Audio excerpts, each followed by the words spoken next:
Hi అండి, నేను మీ Saritha. Welcome back to ఏమన్ కుకింగ్ అండ్ వ్లాగ్స్. ఈరోజు నేను ఎంతో టేస్టీ రవ్వ లడ్డూలు ఎలా చేయాలో చూపిస్తాను. సో టేస్ట్ అయితే చాలా బాగుంటుంది. ఇందులో పచ్చి కొబ్బరి వేసానండి.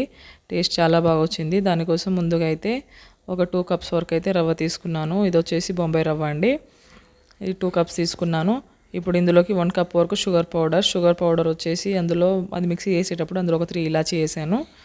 ఇప్పుడు అలానే 1 కప్ వరకు పచ్చి కొబ్బరి, కొన్ని డ్రై ఫ్రూట్స్, అలానే ఒక హాఫ్ కప్ వరకు అయితే పాలు తీసుకున్నాను. ఇప్పుడు ఒక ప్యాన్ పెట్టుకొని అది హీట్ అయిపోయిన తర్వాత ఇప్పుడు ఇందులోకి అయితే ఒక 3 టేబుల్ స్పూన్ వరకు అయితే నెయ్యి వేసుకోవాలి.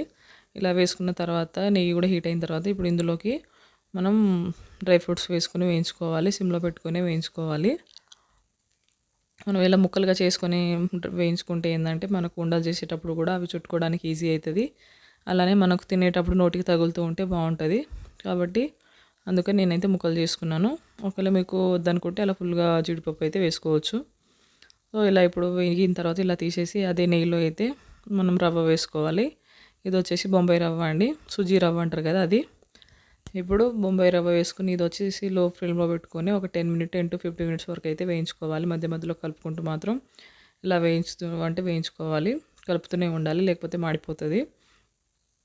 తర్వాత ఒక 10 మినిట్స్ తర్వాత మళ్ళీ ఒకసారి బాగా కలుపుకొని ఇప్పుడు ఇందులోకి అయితే మనం కొబ్బరి యాడ్ చేసుకోవాలి. అది పచ్చి కొబ్బరి కాబట్టి ఇందులో యాడ్ చేసేసి అది కూడా ఒక 10 మినిట్స్ వరకు అయితే వేయించుకోవాలి మనం.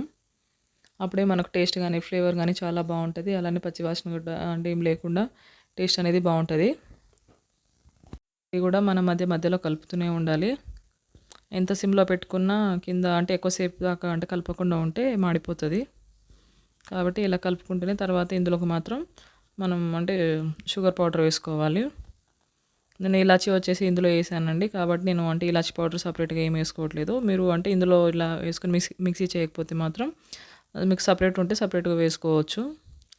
నాకు సపరేట్ పౌడర్ లేదని నేను షుగర్లో వేసుకొని మిక్సీ చేసుకున్నాను.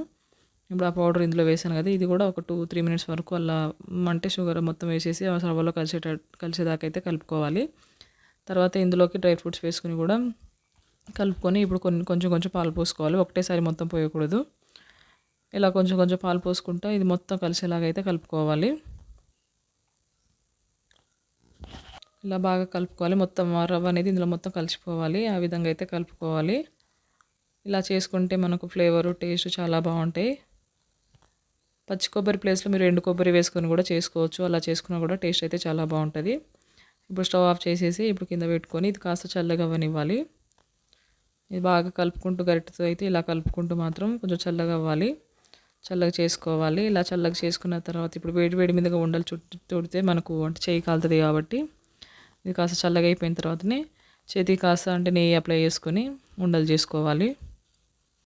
ఇలా చేసుకొని పెట్టుకుంటే ఎక్కువ డేస్ వరకు నిల్వ ఉంటుంది. పాడైతే ఏమవ్వదండి, చాలా డేస్ వరకు ఉంటుంది. ఇలా చేసి పెట్టేస్తే పిల్లలు అయితే చాలా ఇష్టంగా తింటారు. చల్లగా అయిపోయింది. ఇప్పుడు ఉండలు చుట్టుకుందామండి. ఈ విధంగా అయితే ఉండలు చుట్టుకోవాలి.